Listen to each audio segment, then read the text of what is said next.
자, 첫 번째 시간으로 판구조론의 정립과정이라고 하는 단원을 가지고 한번 우리가 수업을 진행해 보도록 할게요. 이 단원에서는요, 여러분들 이제 어떤 것을 이제 배워야 되느냐, 판구조론이 정립되는 과정을 탐사기술의 발달과 관련지어서 설명을 할 수 있어야 됩니다. 그럼 이제 이 판구조론이 정립되는 과정에서 등장하는 탐사기술이 뭐냐? 그게 바로 음향측심법이에요. 음향측심법. 그래서 이제 두 번째 학습 목표는 음향측심 자료를 이용하여 해저 지형을 추정하고 해저 확장설의 여러 증거를 설명할 수 있다 라고 하는 내용이 바로 이 단원의 학습 목표가 되겠죠. 용어들이 이제 등장을 합니다. 네. 대륙이동설이라고 하는 것, 멘틀 대류설, 해저 확장설, 음향측심법, 고지자기, 판구조론과 같은 용어들이 등장을 하게 돼요. 자, 판구조론의 정립 과정에서 첫 번째로, 자, 판구조론의 태동이라고 하는 것은 이제 시작된다라고 하는 것이 시작된다. 판구조론이라고 하는 이 이론이 어디에서부터 시작이 된 거냐? 선생님 미리 이렇게 한번 밑줄을 쳐왔죠, 그죠? 여러분들도 교과서에다가 이 부분에 대한 밑줄을 한번 치면서 선생님 수업에 따라오세요. 판구조론은요, 판구조론은 최초에 이제 누구부터 시작되는 거냐 하면 베게너부터 시작된 거예요. 베게너. 자, 베게너라고 하는 학자입니다. 여기 이제 아래쪽에 보면 설명이 간단하게 나와 있죠. 독일 사람이에요. 기상학자이면서 지구물리학자로 대륙 이동설을 주장한 사람입니다. 이 베게너가 자, 과거에 모든 대륙이 하나로 뭉쳐진 초대륙이 있었다라고 주장을 해요. 초대륙, 이제 거대한 대륙이다라는 뜻이에요. 그리고 이제 그 초대륙의 이름을 판게아라고 불렀습니다. 판게아. 그리고 이제 이 판게아가 형성된 시기가 언제냐면 고생대 말부터 중생대 초예요. 고생대 말부터 중생대 초. 요게 이제 절대 연령으로 치면 이게 어느 정도냐 하면 약 한 2억 5천만 년 전? 2억 5천만 년 전으로 여러분들은 기억을 해 두시면 되겠습니다. 이렇게 베게너는 약 2억 5천만 년 전인 고생대 말에는 이렇게 대륙들이 하나로 뭉쳐져 있었다. 그리고 이 하나로 뭉쳐져 있는 거대한 초대륙을 판게아라고 불렀습니다. 판게아라고 불렀어요. 자, 그러면 이 베게너라고 하는 사람이 과거에는 대륙이 하나의 거대한 초대륙으로 뭉쳐 있었고, 현재는 어떠냐? 현재는 대륙들이 이렇게 여러 개가 흩어져 있죠, 그죠? 예. 바로 뭐야? 대륙이 이동하였다라고 하는 것을 주장하는 거예요. 대륙이 이동하였다라고 하는 것을 주장을 합니다. 여기죠, 그죠? 언제냐? 자, 1912년에 대륙 이동설을 발표합니다. 이게 판구조론의 시작이에요. 여러분들 뭐 연대까지 정확하게 알 필요는 없고요. 대신에 순서는 꼭 알아두셔야 돼요. 순서. 네. 판구조론의 정립 과정에서 제일 먼저 언급되는 인물은 누구냐? 베게너. 그리고 베게너가 주장한 학설은 뭐냐? 대륙 이동설. 네, 이렇게 기억을 하시면 되겠습니다. 근데 베게너가 자, 대륙이 이동했다라고 하는 것을 그냥 말로만 뻥뻥 터뜨린 게 아니냐, 그죠? 뭔가 이제 증거들을 제시했겠죠, 그죠? 증거들을. 그래서 베게너가 제시한 대륙 이동의 증거가 이 12페이지 상단부에 나와 있습니다. 자, 선생님이 이렇게 밑줄을 쳐놨죠, 그죠? 자, 여러분들도 밑줄을 쳐 놓으시고요. 자, 증거가 한 4가지 정도가 돼요. 4가지. 자, 그 중에 첫 번째가 뭐냐면 대서양이라고 하는 것은 지금 그 아메리카 대륙하고 아프리카 대륙 사이에 있는 바다를 말해요. 보면 좀 한번 그림 한번 참고해서 볼까요? 여기 보시면 자 이게 지금 대서양이에요. 여기가 대서양. 아메리카 대륙하고 아프리카 대륙 사이 이게 지금 대서양입니다. 자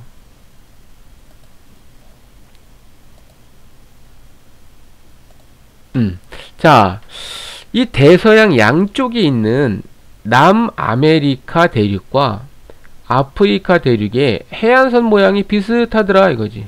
자, 다시 한번 볼게요. 보시면 자, 이 대서양을 사이에 두고 있는 이 남아메리카 대륙의 동쪽과 아프리카 대륙의 서쪽이 해안선이 비슷하게 생겼다 이거지. 근데 블록 맞추듯이 이렇게 가까이 가서 끼워 맞추면 이렇게 맞더라 이거. 이렇게 맞더라 이거죠. 이렇게 맞더라. 자, 이게 첫 번째로 제시한 증거예요. 아, 이렇게 해안선들의 모양이 비슷한 대륙들이 있다. 그것은 뭐냐? 하나의 대륙이었던 것이 떨어져 나갔다. 분리되어서 생기는 현상이다. 라고 주장을 한 거죠. 다음 두 번째. 암석과 지질 구조가 연속적으로 이어진다. 라고 하는 게 이게 두 번째 증거예요. 자, 이건 뭐냐면, 이 그림에 보시면요. 자, 북아메리카 대륙에 있는 이 산맥들과 아프리카와 유럽에 있는 이 산맥들이 연속적으로 이어진다 이거. 연속적으로 이어진다 이거죠. 자, 지금 보면 자, 이게 지금 현재의 그 수륙분포의 모양이죠, 그죠? 여기 지금 대서양이에요. 대서양을 사이에 두고 지금 이쪽 왼쪽에 있는 게 이게 아메리카 대륙이고요. 여기 이제 북아메리카지, 그지? 미국, 캐나다가 있는 북아메리카. 오른쪽이 이제 이게 영국이죠, 그죠? 유럽, 여기 이제 아프리카가 됩니다.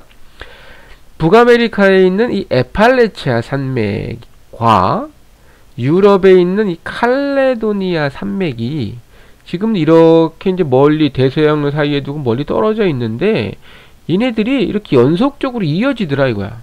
그건 뭐냐? 점점 자 거슬러 올라가 보면 과거에는 어땠다 이렇게 자 이렇게 하나로 이어져 있던 산맥이었다라고 하는 거죠. 이게 지금은 분리돼서 이렇게 따로따로 존재한다라고 하는 거죠. 이게 바로 두 번째 설명인 지질 구조의 연속성이에요. 자, 세 번째는 자 서로 멀리 떨어져 있는 대륙에서 같은 종류의 화석들이 발견돼요. 자, 이거는 요 그림 보고 할게요. 요 그림. 자, 요 그림 한번 확대 그림 한번 볼까요? 자, 확대해서 한번 볼게요. 자, 여기 보시면 뭐 메소사우루스, 뭐 글로소프테리스, 뭐 리트로사우루스 같은 것들이 있는데 이게 다 이제 과거의 생물체들이에요. 과거의 생물체들. 자, 메소사우루스부터 한번 볼게요. 요게 요 파란색이 요게 메소사우루스 화석이 발견되는 지역이거든요. 남아메리카 대륙과 아프리카 대륙에서 지금 메소사우루스 화석이 발견돼요. 남아메리카하고 아프리카는 아까도 봤듯이 지금은 가운데 대서양이 있고 이렇게 멀리 떨어져 있지. 서로 이렇게 멀리 떨어져 있는 대륙에서 어떻게 같은 종류의 화석이 발견될 수 있었겠느냐. 그죠? 자, 또 글로소프테리스라고 하는 것은 얘는 더해요. 남아메리카, 아프리카, 인도, 남극, 오스트레일리아, 호주까지 이렇게 현재 지금은 멀리 떨어져 있는 여러 대륙에서 동일한 종류의 화석들이 발견된다 이거죠. 이것은 뭐냐? 과거에 얘네들이 이렇게 뭐 붙어 있었다. 붙어 있었기 때문에 가능한 일이다. 라고 주장할 수 있는 거죠. 마지막 네 번째는 자, 빙하의 흔적이에요. 빙하의 흔적. 남극 대륙이 뭐 당연히 빙하층이죠. 자, 그런데 자, 여기 남아메리카, 아프리카, 인도, 오스트레일리아에도 빙하층이 발견돼요. 근데 이 빙하의 흔적들을 역추적을 해서 쭉 대륙 이동을 유추할 수 있거든요. 그랬더니 얘네들이 어떻게 되느냐? 과거에는 다 어디에 붙어 있었어? 이렇게 남극 주변에 모여 있었다라고 이렇게 추론이 되는 거죠. 이것도 역시 대륙 이동했다는 증거다. 그래서 베게너가 이렇게 네 가지 증거를 제시를 합니다. 자, 첫 번째가 뭐였죠? 이제 대륙들의 그 해안선의 모양이 일치한다, 비슷하다라고 하는 것. 두 번째는 그 산맥들, 서로 멀리 떨어져 있는 대륙에서 산맥들이 연속적으로 이어진다라고 하는 것. 세 번째는 서로 멀리 떨어져 있는 대륙들에서 동일한 종류의 화석들이 발견된다. 마지막으로 네 번째, 서로 멀리 떨어져 있는 대륙들의 빙하의 흔적들을 역추적해서 과거의 지형을 추론을 해봤더니 남극 대륙 주변에 이렇게 모여있는 분포를 보이더라. 이게 바로 베게너가 제시한 대륙 이동의 증거입니다. 이렇게 증거들을 제시를 해서 1912년에 이제 대륙이동설이라고 하는 그 학설을 발표를 했는데, 그 당시에는 이 학자들 주변의 그 다른 학자들에게 인정을 받지는 못했어요. 왜냐하면 아니 그렇게 거대한 대륙이 어떻게 움직이느냐, 그 대륙이 움직일 수 있는 힘이 뭐냐 이거죠. 근데 이제 그것을 설명하지 못했어요.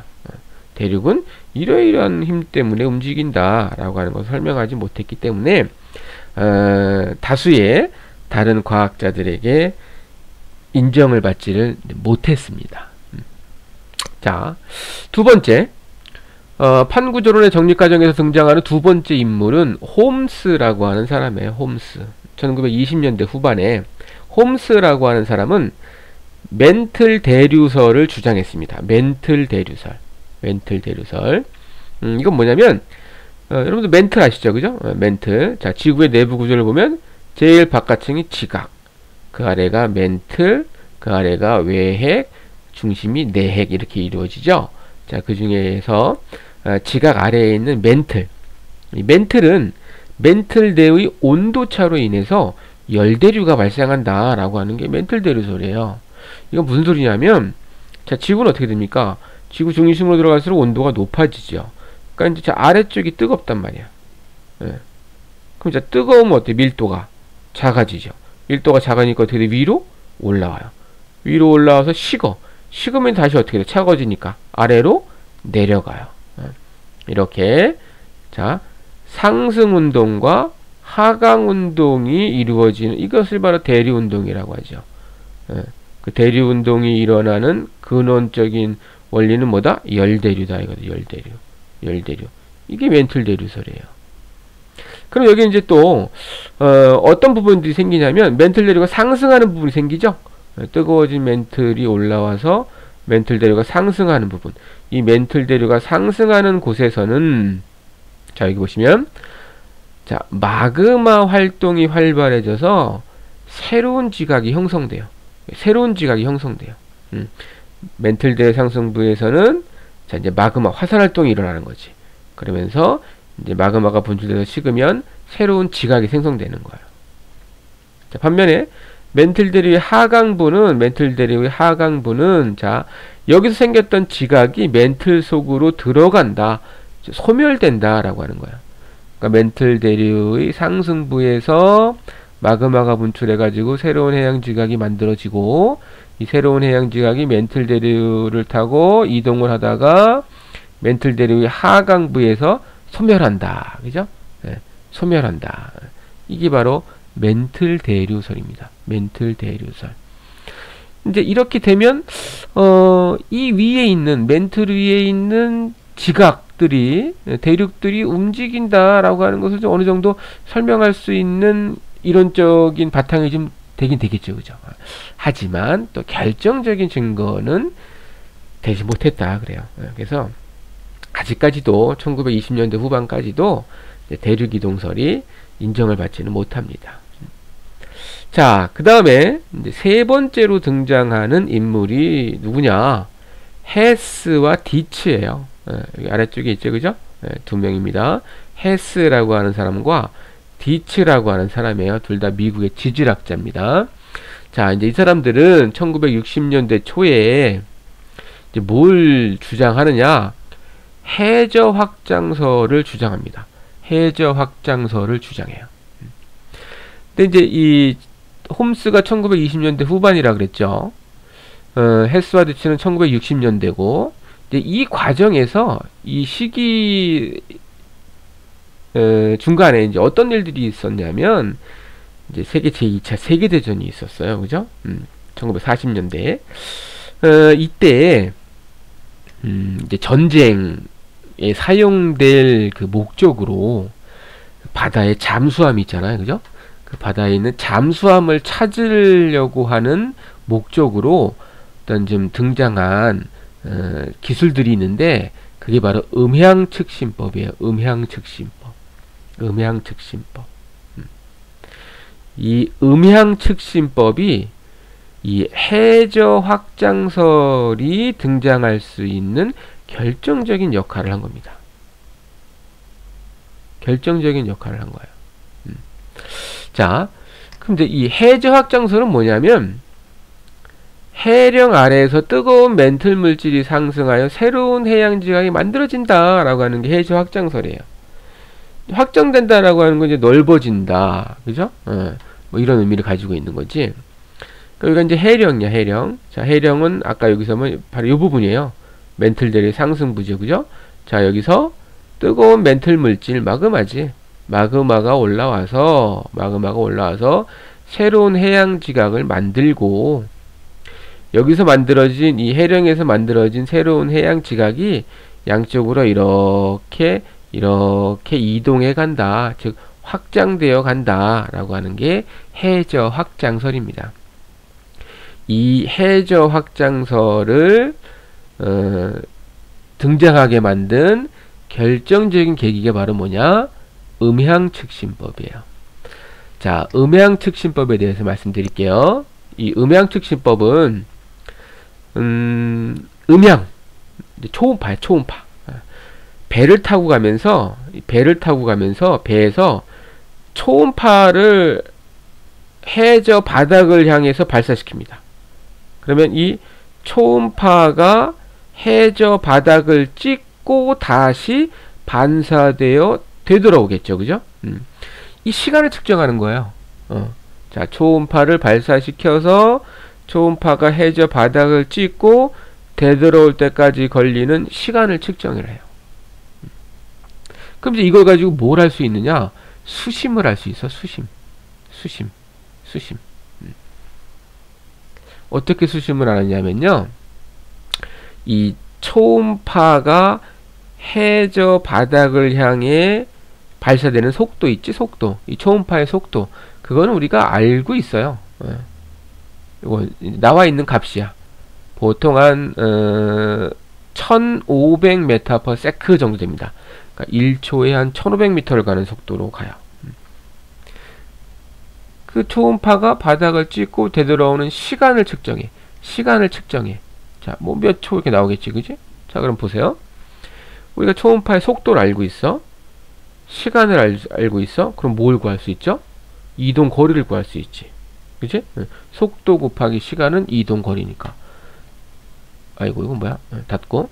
자, 그럼 이 이동 거리가 결국에 뭐냐? 이동 거리가. 이게 수심이잖아요, 수심. 그죠? 수심. 배에서 해저 바닥을 향해 쐈을 때 나오는 이동 거리니까 이게 수심이야, 수심. 그래서 음향측신법은 이런 겁니다. 자, 속도를 알고 있는 초음파, 음파를 해저 바닥을 향해 발사시킨 후에 얘가 바닥을 찌고 되돌아올 때까지 걸리는 시간을 측정하는 거예요. 그래서 초음파의 속도에다가 시간을 곱해. 자, 여기 또 뭐가 있어? 2분의 1을 해줘야 돼. 나누기 2를 해줘야 돼. 이건 왜 그런 걸까요? 이 2분의 1이 왜 붙었을까요? 그렇지. 왕복 시간이잖아요. 왕복 시간. 우리는 요 수심을 구하는 거잖아, 그지?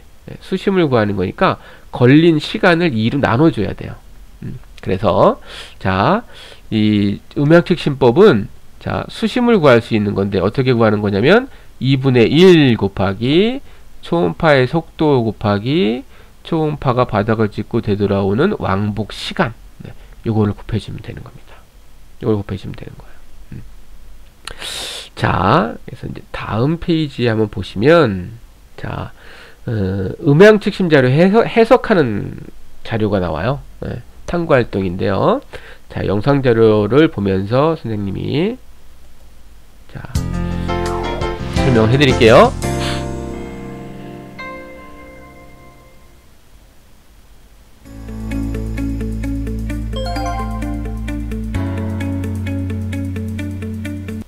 자, 지금 이제 이건 뭐냐면 배를 타고 이동한 거리야. 이제 배가 여기 있다가 이제 이쪽 방에 이렇게 이동했다 이거죠, 그죠? 그래서 뭐 최초의 지점이 0이고요. 자, 이동해서 2km 지점, 4km 지점, 6km 지점, 이런 이동 거리를 말하는 겁니다. 이동 거리. 자, 이 시간이 뭐겠어요? 시간이. 이게 바로 배가 이동하면서 자, 2km 지점에서 해저 바닥을 향해 발사시킨 초음파가 바닥을 찍고 되돌아올 때 걸리는 시간이에요. 그죠? 시간. 자, 측정을 한 거죠. 이 시간을.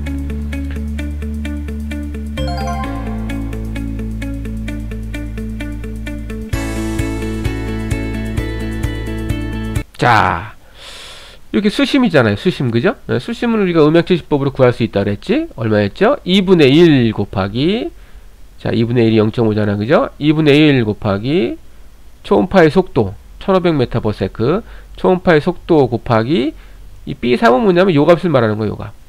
요 값. 자, 왕복 시간 4.113, 그죠? 네. 그러면 뭐가 나와? 수심이 나오는 거예요. 수심.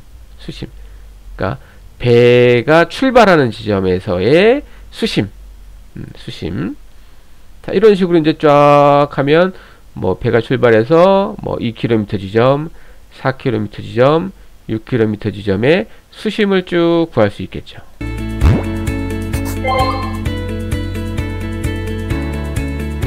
자, 여기 이제 마이너스를 붙이는 것은 아래 방향이다. 아래 방향을 의미한다. 라고 하는 설명이에요.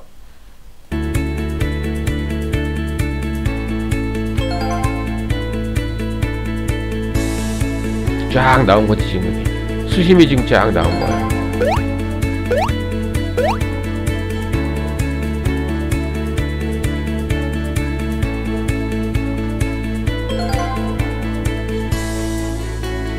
이 방법이 이제 어떻게 구하는지 알겠죠? 이거 가지고 그래프를 그리는 거야. 이렇게 그래프를 그렸어요. 자, 그랬더니 봅시다. 자, 요건 이제 아까 얘기한 그 위치죠, 그죠? 배가 최초에 있던 위치, 이제 50km 간 위치, 100km 간 위치, 요 위치고요. 여기 이제 수심이야, 수심. 아까 그 엑셀 파일로 이렇게 쭉 표로 나와 있던 거 있잖아요. 그 점을 쫙 찍어서 연결한 거예요. 이렇게 연결한 거예요. 그럼 이게 뭘 알 수 있어, 이거? 해저 지형을 알 수 있는 거예요. 해저 지형. 그죠? 해저 지형. 여기는 뭐야? 볼록 튀어나오는 부분, 여기는 움푹 깊은 골짜기, 높이 올라온 산맥, 움푹 깊은 골짜기, 이렇게 해저 지형, 해저 바닥의 모양을 알 수 있는 거죠. 해저 바닥의 모양을 알 수 있는 거죠. 용어는 나중에 또 설명을 드릴게요. 자, 이렇게 위로 볼록 튀어나온 부분을 바닷속에 있는 뭐 고개다 이런 뜻으로 해령이라고 불러요. 우리 왜 산맥들 붙일 때 대관령, 한계령 하잖아요, 그죠? 네, 그런 식으로 이제 바닷속에 있는 산맥이다 그런 뜻입니다. 해령. 이렇게 볼록 튀어나와 있는 부분을 해령이라고 하고, 자, 여기는 어떻게 돼? 깊이 들어가 있죠? 골짜기잖아요, 골짜기.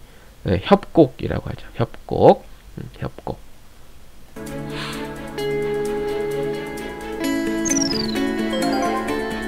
자, 아까는 A, B 구간이었고요. 지금 C, D 구간입니다. 이제 똑같은 방법으로 하는 거예요. 자, 똑같은 방법으로 해서 쭉 진행할게요. 그러면 또 역시 자, 이렇게, 그죠? 자, 관측 지점에 따른 수심을 측정해 가지고 쭉 선으로 연결했더니 자 여기는 어떻게 돼? 이렇게 깊은 골짜기가 나왔네. 깊은 골짜기. 자, 여기는 해구라고 불러요. 바닷속에 있는 깊은 골짜기를 해구라고 불러. 이 해구가 바다 중에서 가장 수심이 깊은 부분이에요. 가장 수심이 깊은 부분. 이거 이제 태평양에 있는 마리아나 해구인데요. 수심이 거의 한 만 미터. 그죠? 한 10km 정도 됩니다. 10km. 10km 정도 돼요. 네. 자, 이게 이제 뭐냐면, 자, 이제 대서양에 있는 부분과 태평양에 있는 요 부분을 이제 배를 타고 음양측신법을 이용해서 해저 지형의 모습을 구한 예예요. 아까 선생님이 보여줬던 그런 자료들입니다. 자, 이렇게 이제 해저 지형이 음양측신법에 의해서 발견이 됐는데, 이러면서 이제 뭐라 그랬지 아까? 해저 확장설에 해저 확장설이 등장하는데 아주 결정적인 역할을 했다 그랬죠. 이 해저 확장설과 연관이 있는 또 한 가지 이론이 있어요. 그게 뭐냐면 고지자기라고 하는 거야. 고지자기. 고지자기. 자, 이건 뭐냐면요. 자, 여러분들 뭐 다 아시다시피 지구는 자기장이 형성돼 있잖아요. 그죠? 네, 마치 이렇게 그 핵이 자석의 역할을 하면서, 그죠? 지금은 이제 N극이 북쪽을 가리키고 S극이 남쪽을 가리키지, 그지? 이렇게 자기장이 형성돼 있어요. 지구는 자기장이. 지구는 자기장이 형성돼 있는데, 고지자기라고 하는 것은 뭐냐면, 이제 과거에 이렇게 마그마가 분출했을 때, 자, 이 마그마가 식어서 암석이 되잖아요. 또 이제 이 마그마 상태일 때, 즉 이제 움직일 수 있는 유동성이 있는 상태일 때, 그 마그마 속에 철 성분들이 들어있는 광물들이 있어. 그럼 이 철 성분들이 있는 광물들은 지구 자기장의 방향으로 이렇게 배열된다는 거예요. 지구 자기장의 방향으로 이렇게 배열이 되겠죠. 그렇겠죠, 그죠? 마치 우리의 자석 주위에 철가루 뿌리면 이렇게 철가루들이 이렇게 자기장의 모양으로 배열되잖아요. 그것처럼 마그마가 분출했을 때 마그마 속에 들어있는 철 성분들의 광물들이 마그마가 분출할 당시의 지구 자기장의 방향대로 배열된다 이거지. 자, 여기 지금 이제 설명하기 편하게 나침판을 그려놨는데, 자, 보세요. 자, 지금 요 지층이 형성될 당시에는, 이 위쪽 방향으로 S, 아래쪽 방향으로 N극이 배치됐다는 거야, 지구 자기장이. 그 옆에 있는 지층에서는요, 이 지층이 형성될 당시에는 반대였죠, 그죠? 네. 북쪽이 N극이 북쪽을 향하고 S극이 남쪽을 향하는 식으로 지구 자기장이 배치되어 있다는 거예요. 이렇게 지구 자기장은 계속해서 변해 왔어요. 왜 변하냐 하면 지구 자기장이 왜 생기는 거냐면 이 외핵의 대류 때문에 생기는 거거든요. 대류 운동이 계속해서 서서히 일어나니까 지구 자기장도 서서히 바뀌어요. 그러다 이제 어느 순간도 있냐면 지구 자기장이 이렇게 뒤집히는 순간이 있는 거야, 이렇게. 자, 보세요. 어떤 때는 뭐야? 북쪽이 N극이었는데 어떤 때는 뭐야? 북쪽이 S극이 되죠? 이런 식으로 지구 자기장이 이렇게 뒤바뀌게 돼요. 현재는 어떻게 되죠? 현재는 북쪽이 N극을 가리키고 남쪽이 S극을 가리키죠. 네, 요때를 현재를 정상이라고 보는 거야. 정상기라고 불러요. 현재를 정상기. 그리고 현재와 반대되는, 그러니까 S극이 북쪽을 가리키고 N극이 남쪽을 가리키는 이러한 지구자기의 방향을 역자극기라고 불러요. 역자극기.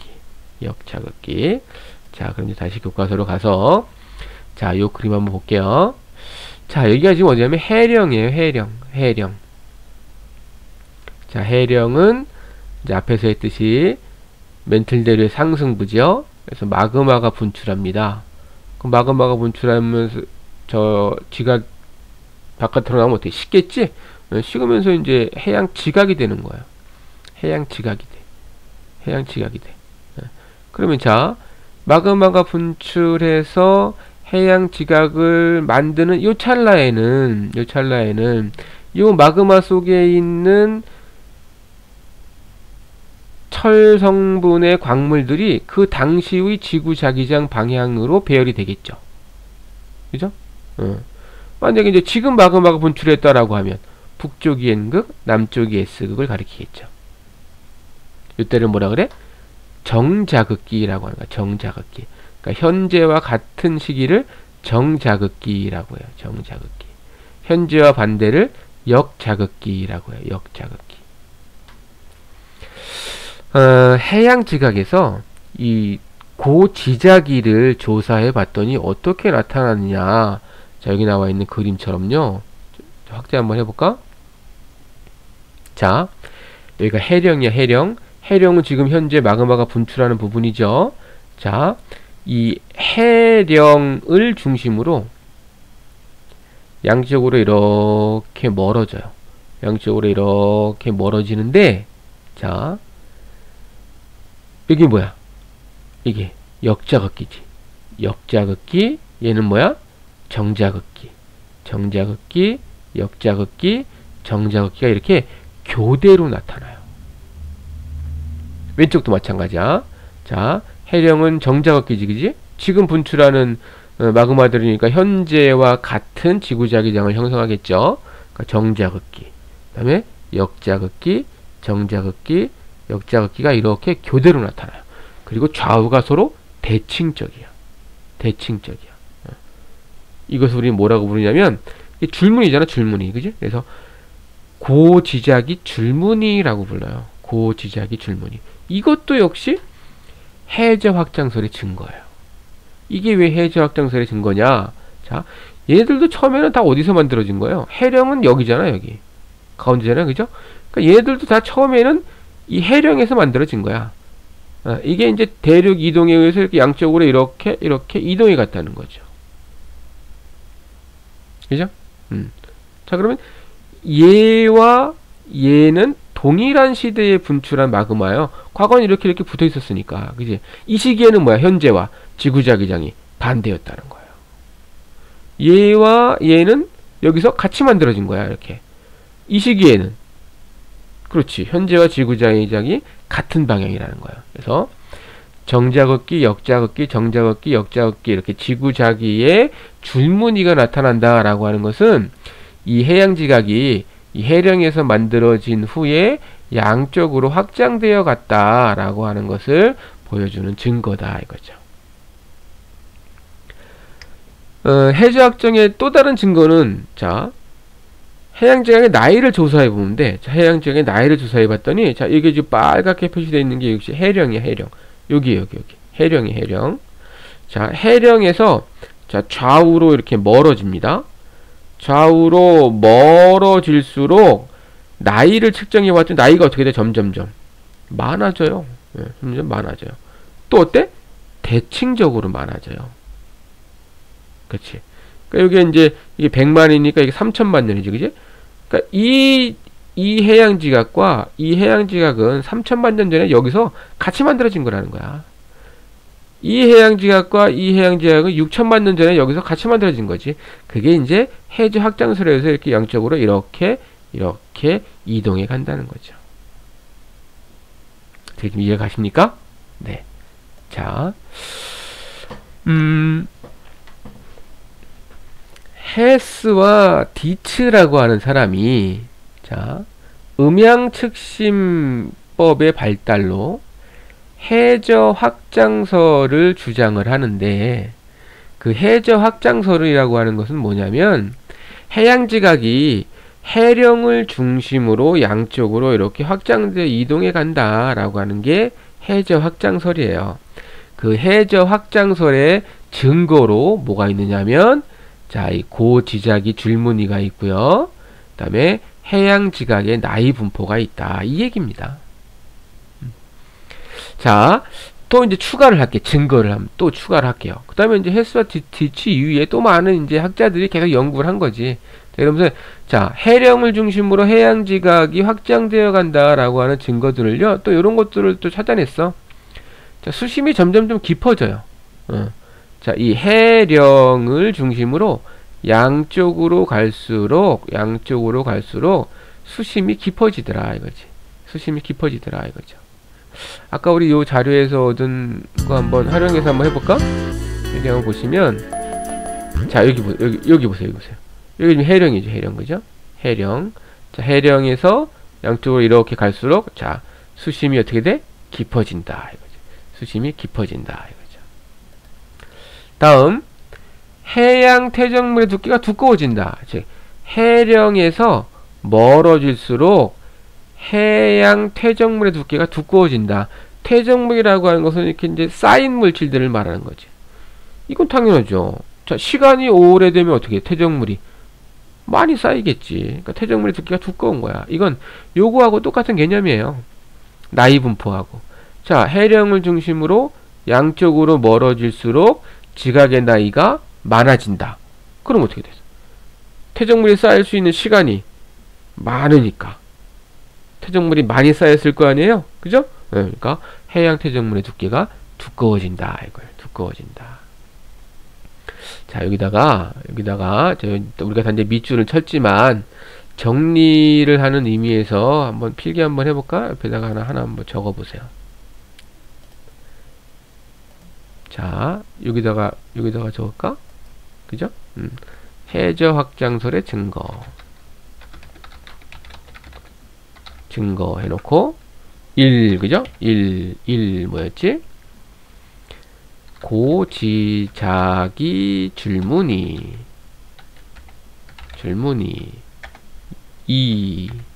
2는 해양 지각의 나이, 그죠?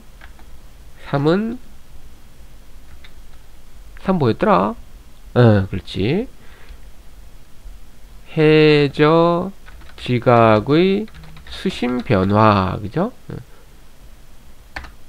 네 번째는 마지막으로, 그치, 해양 퇴적물의 두께, 이거였죠. 그죠? 이게 해저 확장설의 증거가 되는 거예요. 그리고 이제 앞에서 대륙이동설의 증거 4가지 있었고요. 그죠? 그 다음에 여기서 해저 확장설의 증거 4가지. 네. 이렇게 한번 정리를 해봤습니다. 자, 그럼 이제 판구조론이 정립되는 과정에서 자, 나오는 이론이 현재까지 3개예요. 3개. 자, 대륙이동설, 두 번째가 멘틀 대류설, 세 번째가 해저 확장설, 이렇게 되는 거죠. 그죠? 자, 이제 이런 것들을 다 이제 정리를 해서, 자,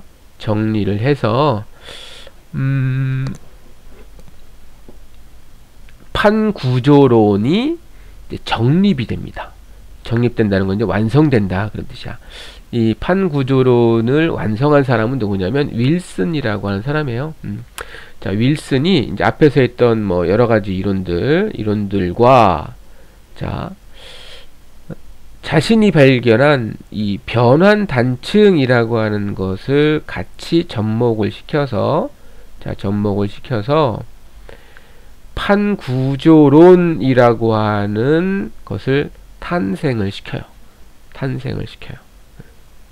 자, 이 그림 한번 보시면, 자, 이제 변환 단층이 뭐냐?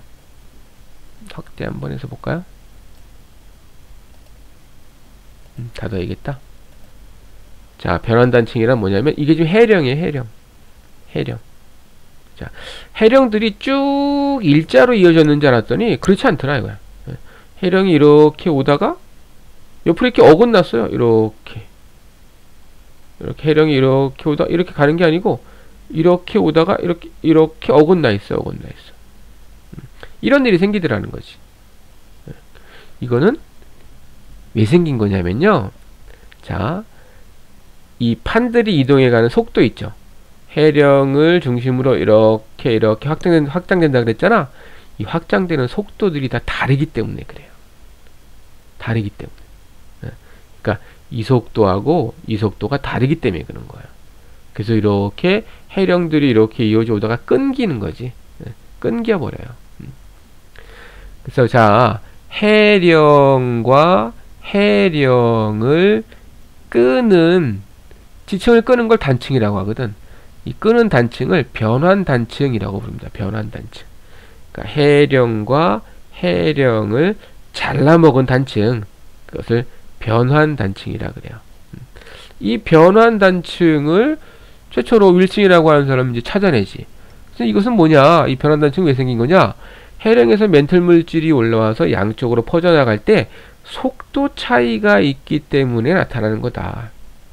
이것도 역시 해저 확장의 결과다 이거죠. 그러면서 이 윌슨은 자, 이 위에 움직이는 이 땅덩어리들을 판이라고 명명했어요. 처음으로 판이라고 하는 용어를 사용했고요. 그리고 앞에서 나온 여러 가지 이론들과 자신이 찾아낸 이 변환단층의 이론들을 접목시켜서 판구조론이라고 하는 것을 완성을 하게 됩니다. 그러면서 이제 판구조론을 이렇게 정의해요. 자, 밑줄 쳐놓으세요. 지구의 가장 겉부분을 덮고 있는, 이게 뭐야? 판이죠, 판이죠. 이 판은 10개 이상의 크고 작은 판들이 움직이면서 지각 변동이 일어난다. 지각 변동이라고 하는 것은 뭐냐면 뭐 지진 활동, 화산 활동 이런 것들을 말하는 거예요. 이 이론을 판구조론이라고 한다. 이렇게 정의를 내렸어요. 그러니까 지구를 덮고 있는 여러 개의 판들이 끊임없이 움직이면서 지각 변동을 일으킨다라고 하는 게 판구조론입니다. 판구조론. 자, 우리 교과서에 있는 내용 중 선생님이 좀 설명 안 한 것들 한번 마저 설명을 할게요. 자, 이제 이 그림은 뭐냐면 제목이 섭입대에서 지진의 발생이죠, 그죠? 이것도 이제 역시 해저 확장성과 연관이 있는 거야. 아까 해령 부분에서는 뭐라 그랬죠? 멘틀 대류의 상승부이면서 새로운 지각이 생성된다 그랬지? 멘틀 물질이 상승해가지고 지금 마그마가 상승해가지고 새로운 물질이 계속해서 생성만 되면 지구는 어떻게 되겠어요? 점점 커져야지. 땅이 두꺼워지니까. 그죠? 네. 근데 그렇지 않더라 이거지. 이렇게 멘틀 대류의 상승부에서 마그마가 분출해가지고 새로운 해양 지각이 만들어지면 이 만들어진 해양 지각은 아까 여기서 봤잖아요. 해저 확장설에서 봤잖아요. 이 해령에서 만들어진 이 해양 지각들은 양쪽으로 어떻게 된다? 이렇게 확장되어 간다. 이동되어 간다 그랬죠? 이런 식으로 이렇게 이동되어 간다 그랬죠? 그죠? 그래서 이렇게 여기가 지금 해령이라고 하면 해령에서 만들어진 해양 지각이 자 이렇게 이동되어 와요. 이동되어 오다가 대륙 지각을 만나면 대륙 지각 아래로 이렇게 파고들어서 내려갑니다. 이걸 섭입한다 그래요. 섭입한다 그래요. 그래서 이렇게 파고들어 내려가는 부분을 섭입대라고 해. 그럼 자 이 지각이 다시 어떻게 되는 거야? 멘틀 속으로 들어가는 거죠? 이러면 다시 이제 녹아서 뭐가 되는 거야? 마그마가 되는 거야. 그래서 이 부분은 이제 지각이 소멸되는 부분이에요. 소멸되는 부분. 여기를 이제 해구라고 하죠. 해구. 자, 다음 이건 판의 구조예요. 판의 구조. 윌슨이 지구를 덮고 있는 가장 겉에 땅덩어리를 판이라고 했다 그랬잖아요. 그죠? 근데 이제 이 판은 우리가 지각 아래 멘틀이 있다 그랬지, 그지? 멘틀의 일부를 포함해요. 그러니까 지각을 판이라고 하는 게 아니야. 지각과 지각 아래에 있는 멘틀의 일부를 포함한 딱딱한 지역을 판이라고 합니다. 그래서 평균적으로 이 두께는 어느 정도 되냐면 한 100km 정도 돼요. 100km. 자, 그래서 선생님이 빠뜨린 내용들을 마저 설명을 했고요. 자, 이제 그러면 이번 시간에 배운 내용을 요거 가지고 한번 정리를 한번 해볼게요. 요거 가지고 판구조론의 정립이었어요. 우리가 선생님하고 지금 이번 시간에 배운 게 판구조론의 정립이었어요. 자, 판구조론이 정립되기까지 등장했던 주요 가설들을 써보자 이거지. 이게 핵심이지, 그죠? 이게 핵심이죠. 자, 제일 첫 번째 판구조론에서 제일 첫 번째로 등장했던 가설이 뭐였죠? 대륙 이동설이었죠. 대륙 이동설. 누가 주장했지? 베게너. 자, 다음 두 번째로 등장한 게 멘틀 대류설. 그죠? 멘틀 대류설. 이거 누가 주장했더라? 멘틀 대류설? 홈스. 다음 세 번째가 해저가 확장된다. 해저 확장설. 그죠? 이건 헤스와 디츠라고 하는 사람이 주장을 했고요. 이런 것들을 쫙 통틀고 자기가 또 발견한 변환단층까지 접목을 시켜서 판구조를 완성한 사람이 있어. 판구조론을 정립한 사람이 있어. 판구조론 정립. 이건 누가 했지? 윌슨이라고 하는 사람이 했죠. 그죠? 네. 자, 이렇게 해서 우리가 이제 첫 번째 시간으로 우리가 판구조론이 정립되는 과정에 대해서 알아봤습니다. 선생님 수업이 끝나면 한번 교과서에 밑줄 친 내용들 쭉 한번 확인해 보시고요. 요 순서 판구조론이 정립되는 순서, 그리고 이 주요 가설들을 주장했던 학자들, 네, 명칭은 좀 꼭 기억을 해 두시기 바랍니다. 네. 자, 다음 시간에는 지질시대의 대륙분포의 변화에 대해서 알아보도록 할게요. 자, 오늘 수고했습니다.